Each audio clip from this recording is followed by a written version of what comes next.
Indak panguntiang dalam lipatan, indak panuhuk kawan sairiang.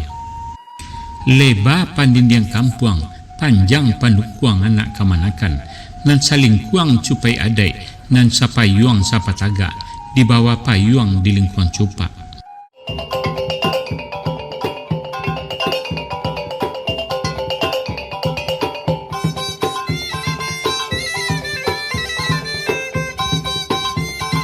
Assalamualaikum warahmatullahi wabarakatuh.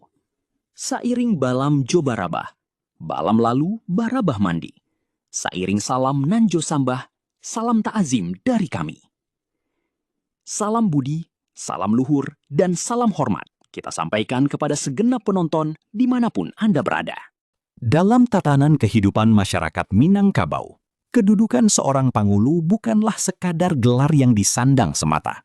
Ia adalah pemimpin yang diangkat melalui musyawarah kaum, diamanahi untuk memelihara warisan adat, menjadi tempat memohon nasihat, serta pelindung dan panutan bagi anak kamanakan, kaum, dan seluruh warga nagari. Sebagai pemimpin yang berpegang teguh pada prinsip adat basandi syarak, syarak basandi kita buah, seorang Panguli dituntut memiliki akal budi yang matang, kejujuran yang tak tergoyahkan, dan rasa tanggung jawab yang besar. Oleh sebab itu, terdapat seperangkat pantangan dan larangan tegas yang harus dijaga seumur hidupnya. Jika dilanggar, maka martabatnya sebagai pemimpin akan luntur dan kepercayaan masyarakat akan sirna selamanya. Mari kita telusuri satu persatu makna mendalam dari ke-11 pantangan tersebut. Secara harfiah, ini berarti memotong kain di bagian yang tersembunyi, sehingga kerusakannya tidak terlihat di awal. Namun, lama-kelamaan akan merusak keseluruhan kain tersebut. Secara makna adat, larangan ini melarang seorang Pangulu berbuat jahat atau berkhianat secara diam-diam terhadap sanak saudara dan kaumnya sendiri. Ia tidak boleh berpura-pura bersahabat di hadapan, namun di belakang berusaha menjatuhkan nama baik atau memecah belah persatuan. Seorang pemimpin haruslah terbuka dan lurus hatinya, tidak menyimpan niat buruk yang dapat merusak keharmonisan bersama.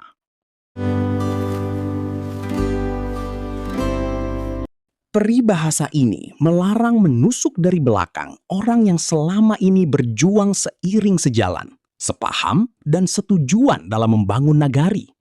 Seorang Pangulu dilarang berkhianat terhadap rekan sejawat maupun rakyat yang telah mempercayainya. Ia tidak boleh memanfaatkan kedudukannya untuk merugikan orang yang sama-sama berjuang menegakkan kebenaran. Ingatlah, kepercayaan adalah modal utama kepemimpinan. Begitu dikhianati, persatuan akan retak dan nasihatnya takkan lagi didengar. Dapur adalah tempat terjaganya ketertiban dan kebersihan.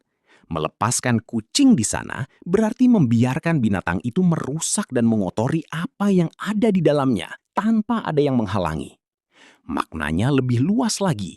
Seorang Pangulu tidak boleh bersikap acuh tak acuh ketika melihat perbuatan tercela atau pengaruh buruk mulai tumbuh di tengah masyarakat. Ia tidak boleh membiarkan kerusakan merambah tanpa berusaha mencegah dan memperbaikinya.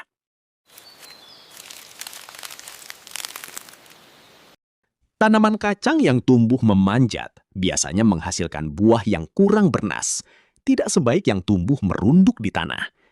Ini mengajarkan agar seorang Pangulu tidak memihak atau memilih orang yang suka menonjolkan diri, sombong, dan hanya mementingkan keuntungan golongannya sendiri. Ia harus berlaku adil, mendukung mereka yang rendah hati, jujur, dan benar-benar berbakti kepada kaum dan nagari. Duri yang tajam dan banyak jumlahnya hanya akan melukai tangan siapa saja yang memegangnya. Demikian pula, seorang pemimpin dilarang mendekati atau menjadikan orang yang keras kepala, suka mencari pertengkaran, dan hatinya penuh kedengkian sebagai orang kepercayaan. Mendekati orang seperti itu sama saja mengundang perselisihan yang tak ada habisnya. Sebaiknya, pilihlah teman dan pembantu yang berhati lembut dan bijaksana. Belanga adalah wadah memasak yang isinya harus dijaga agar matang merata. Mengaduknya secara kasar dan berlebihan justru akan membuat isinya tumpah dan rusak. Dalam adat, ini berarti seorang pangulu dilarang ikut campur secara berlebihan atau menimbulkan keributan ketika sedang terjadi perselisihan. Ia seharusnya menjadi pendingin suasana dan pencari solusi, bukan malah membakar emosi dan memperumit keadaan. Manahan jarek di pintu. Pintu adalah tempat keluar masuknya orang, sedangkan jaring digunakan untuk menjebak. Menahan jaring di sana bermakna menghalangi dan mempersulit orang yang datang. Larangan ini mengingatkan bahwa kedudukan pangulu haruslah terbuka bagi siapa saja yang membutuhkan pertolongan dan keadilan. Ia tidak boleh membuat orang takut datang atau menjebak mereka yang datang dengan niat baik. Ia harus menjadi tempat berlindung, bukan tempat yang menyulitkan. Bagian bawah rumah gadang biasanya gelap dan tertutup, sehingga sulit ditemukan daun yang bersih dan baik di sana. Ini melarang seorang pangulu suka mencari kesalahan orang lain, menggali aib yang sudah berlalu, atau membongkar kekurangan yang sebenarnya tidak perlu diketahui umum. Ia harus menjaga kehormatan sesama, memaafkan kesalahan kecil, dan tidak mengungkit masa lalu yang hanya menimbulkan rasa sakit hati.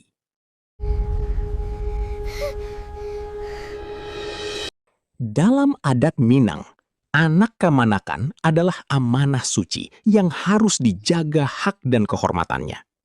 Larangan ini bukan berarti menjual secara fisik, melainkan makna yang lebih mendalam. Seorang pangulu dilarang mengorbankan kepentingan dan nasib kaumnya demi keuntungan pribadi, harta, atau kedudukan dari pihak luar. Ia tidak boleh menyerahkan nasib mereka kepada orang yang tidak bertanggung jawab. Kesetiaan kepada kaum adalah hal yang paling utama. You cannot deceive us. This is our village. Korong dan kampung adalah tempat masyarakat hidup berdampingan dengan damai. Mengacaukan berarti menimbulkan pertengkaran dan memecah belah persatuan. Tugas utama seorang pangulu adalah merukunkan yang berselisih dan mempererat tali persaudaraan. Jika ia malah menjadi sumber keributan, maka ia telah jatuh dari martabatnya sebagai pemimpin. This land holds a secret that only I can reveal. Ini adalah inti dari seluruh pantangan. Seorang pangulu dilarang berdusta, berjanji tidak ditepati, menipu dalam urusan harta maupun hukum, serta berbuat curang kepada siapa saja. Kejujuran adalah cermin wajah pemimpin. Tanpa kejujuran, segala nasihatnya takkan lagi dihargai. Ia harus berkata apa adanya dan berlaku adil tanpa membedakan orang kaya maupun miskin, kerabat maupun orang asing. Ke-11 pantangan ini bukanlah sekedar aturan kaku yang dibuat tanpa alasan. Ia adalah warisan kearifan nenek moyang untuk membentuk pemimpin yang berkarakter mulia, bertanggung jawab, dan dicintai rakyatnya. Bagi seorang pangulu, mematuhi larangan ini berarti menjaga amanah yang dipikulnya. Sebagaimana ungkapan adat yang sangat terkenal, pangulu itu bagai kayu gadang di tengah padang, tempat berlindung dari panas, tempat berteduh dari hujan. Jika kayunya rapuh dan berulat, maka tak ada lagi tempat berteduh bagi yang membutuhkan. Semoga penjelasan ini menjadi pelajaran berharga bagi kita semua, baik yang memegang amanah maupun yang sedang menyiapkan diri untuk masa depan. Nilai-nilai ini tetap relevan hingga kini, mengajarkan kita bagaimana menjadi pemimpin yang baik, adil, dan bermanfaat bagi sesama. Terima kasih telah menyimak. Jangan lupa sukai, bagikan, dan subscribe kanal Minang Mustika Jaya agar warisan budaya ini terus kita lestarikan. Wassalamualaikum warahmatullahi wabarakatuh.